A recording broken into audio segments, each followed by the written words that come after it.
Hello दोस्तों, आज के इस वीडियो में हम बात करेंगे उन 4 सिद्धांतों के बारे में, उन 4 प्रिंसिपल्स के बारे में जो हमारे भूतपूर्व राष्ट्रपति श्रीमान एपीजे अब्दुल कलाम सर के द्वारा बताए गए हैं। उनका मानना था कि ये जो 4 नियम है, ये जो 4 प्रॉमिसेस हैं, वो हर स्टूडेंट को और हर इंसान को खुद पर अप्लाई करना चाहिए। अगर कोई भी स्टूडेंट या कोई भी इंसान इनको अपने जीवन में उतार लेता है और उनको फॉलो करता है तो इस दुनिया में ऐसी कोई चीज नहीं है जो उस इंसान के कदमों में ना गिर जाए। इन चारों प्रिंसिपल्स को हम पूरी डिटेल्स में समझेंगे ताकि आपको इनको फॉलो करने में आसानी रहे। तो ध्यान से इस वीडियो को लास्ट तक देखें और इसकी एक भी सेकंड बर्बाद ना करें, क्योंकि इसका एक एक शब्द बहुत कीमती है। रूल नंबर 1, हमेशा अपने आप को याद दिलाएं कि आपका लक्ष्य बहुत बड़ा है। अपने आप को बोलिए कि I will have great aim.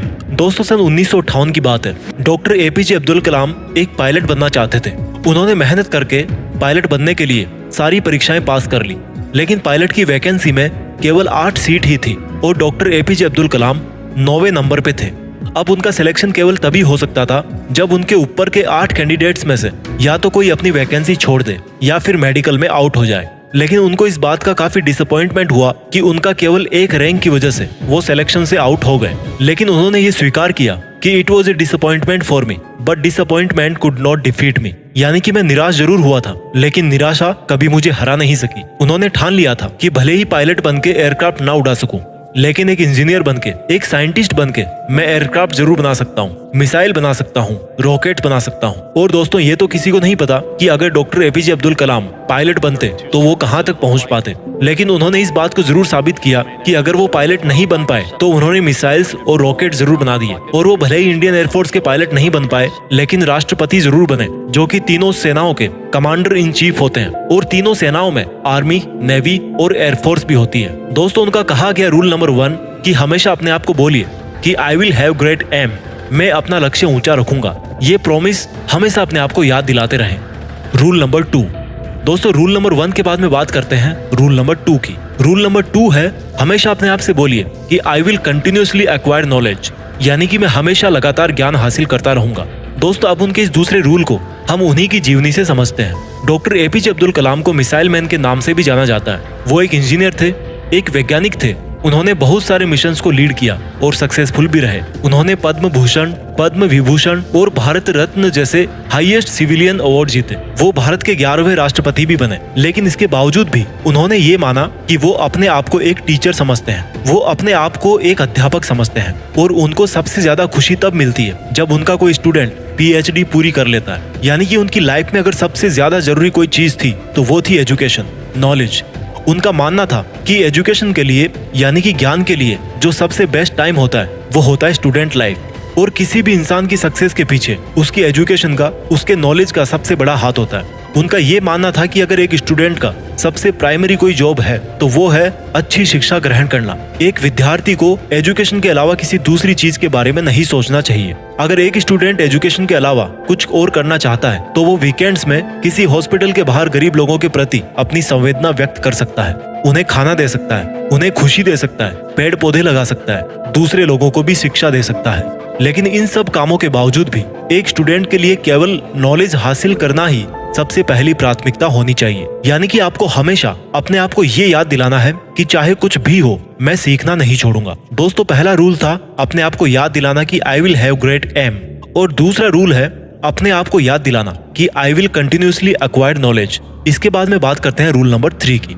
Rule number 3, doctor APJ Abdul Kalam का तीसरा नियम था कि अपने आप से हमेशा ये प्रॉमिस करें कि मैं हमेशा हार्डवर्क करता रहूंगा, यानी कि I will do hard work. दोस्तों, 1973 की बात है। विक्रम साराभाई अंतरिक्ष केंद्र के चेयरमैन प्रोफेसर सतीश धवन ने डॉक्टर एपीजे अब्दुल कलाम से कहा कि हमें एक सैटेलाइट लॉन्च व्हीकल बनाना है, यानी कि एक ऐसा रॉकेट जिसमें हम सैटेलाइट रख करके उसको अंतरिक्ष में भेज सकें। डॉक्टर एपीजे अब्दुल कलाम ने इस काम को पूरी जिम्मेदारी के साथ स्वीकार किया। वो इस प्रोजेक्ट और मिशन के डायरेक्टर थे, यानी कि पूरी टीम को उनके नीचे काम करना था। उनके नीचे 1000 से भी ज्यादा दूसरे इंजीनियर थे और करीब 10,000 वर्कर थे। इनके अलावा भी ऐसे बहुत सारे लोग थे जो इनडायरेक्टली इस मिशन से जुड़े हुए थे। इतनी बड़ी टीम को 6 साल का वक्त लगा प्रोजेक्ट शुरू करने से लेकर लॉन्च के दिन तक। 17 अगस्त 1979 इस तारीख को सैटेलाइट लॉन्चर का टेस्ट होना था।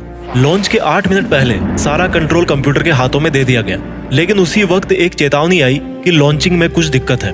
लॉन्च के ठीक 4 मिनट पहले ये डायग्नोस किया गया कि लॉन्चर में कुछ लीक्स हैं। लेकिन उनके टीम के जो एक्सपर्ट थे उनकी ये राय थी कि लीक्स के बावजूद भी रॉकेट में इतना सफिशिएंट ऑक्सीडाइजर है कि वो अपना लॉन्च जारी रख सकते हैं। और मिशन लीडर होने की वजह से डॉक्टर कलाम को ये डिसीजन लेना पड़ा कि वो रॉकेट को लॉन्च करेंगे। लेकिन लॉन्च के कुछ मिनट्स बाद ही वो रॉकेट पृथ्वी की कक्षा में ना जाकर बंगाल की खाड़ी में जाकर गिर गया। 6 साल की मेहनत, हजारों लोगों के कई लाखों वर्किंग आवर्स, जनता का पैसा और मिशन फेल हो गया 2 मिनट में। लेकिन जैसा कि डॉक्टर एपीजे अब्दुल कलाम रूल नंबर 3 में बताते हैं कि हमेशा अपने आप को याद दिलाते रहें कि आप कड़ी मेहनत करते रहेंगे। ठीक उसी नियम का अनुसरण करके डॉक्टर कलाम ने अपनी टीम के साथ 1 साल और कड़ी मेहनत करी और प्रोजेक्ट के शुरू होने के 7 साल बाद आखिरकार उन्होंने साबित करके दिखाया कि कड़ी मेहनत आपकी असफलता को सफलता में बदल सकती है। यानी कि दोस्तों, हमेशा अपने आप से कहते रहें कि I will do hard work. 4 rules में से 3 रूल्स हमने समझ लिए। रूल नंबर 1 था हमेशा अपने आप से कहें कि I will have great aim. Rule number 2, हमेशा अपने आप को याद दिलाएं कि I will continuously acquire knowledge. और रूल नंबर 3 है I will do hard work. अब बात करते हैं रूल नंबर 4 की।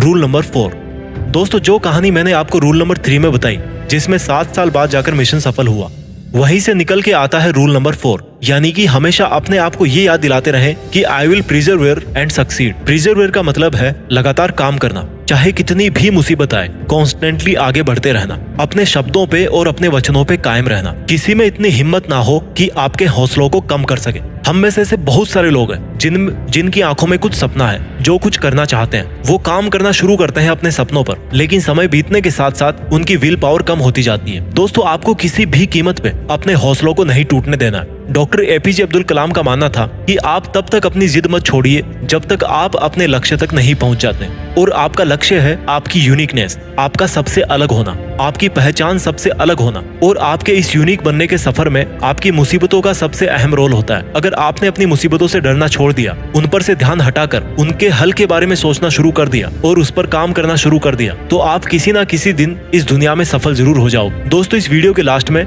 मैं इन 4 रूल्स को रिवाइज कर देता हूँ। रूल नंबर 1, अपने आप को याद दिलाएं कि आपके पास में एक बहुत बड़ा सपना है। You must have a big dream. Rule number 2, अपने आप को हमेशा याद दिलाएं कि आपको कभी सीखना नहीं छोड़ना है। Means you must continuously acquire knowledge. Rule number 3, कड़ी मेहनत करें, मेहनत में कोई कमी ना छोड़ें। और रूल नंबर 4, उस मेहनत को लगातार करते रहें। और ऐसा अगर आप करते रहोगे तो आप एक दिन जरूर सफल हो जाओगे। दोस्तों, आज हमारे बीच में मिसाइल मैन, इंजीनियर, वैज्ञानिक और भूतपूर्व राष्ट्रपति डॉक्टर एपीजे अब्दुल कलाम सर नहीं है। जैसा कि उन्होंने बताया था कि वो अपने आप को एक अध्यापक ही समझते थे। उन्होंने अपनी आखिरी सांस भी Indian institute of management Shillong के स्टूडेंट्स को एक लेक्चर देते हुए ली, जिस लेक्चर का टॉपिक था creating a liveable planet earth. वो 4000 वर्ड्स का उनका लेक्चर अनफिनिश्ड ही रहा। मानो उनका कहना ये था जाते जाते कि वापस फिर आऊंगा लौट के। लेकिन प्रकृति के नियम को कौन बदल सकता है। आइए आज हम एक शपथ लें कि जो रास्ता हमारे डॉक्टर एपीजे अब्दुल कलाम सर ने हमें दिखाया, उस पर हम लगातार आगे बढ़ते रहें और अपने वचनों पे कायम रहें और अनंत समय तक डॉक्टर एपीजे अब्दुल कलाम सर को हमारे खुद के अंदर जिंदा रखें और पूरी दुनिया को दिखा दें कि हिंदुस्तान से बेहतर कोई दूसरा देश नहीं हो सकता। अपने सपनों का पूरी रफ्तार के साथ पीछा करते रहिए और देश में खुद के साथ साथ दुनिया में देश का नाम भी कीजिए। जय हिंद, वंदे मातरम।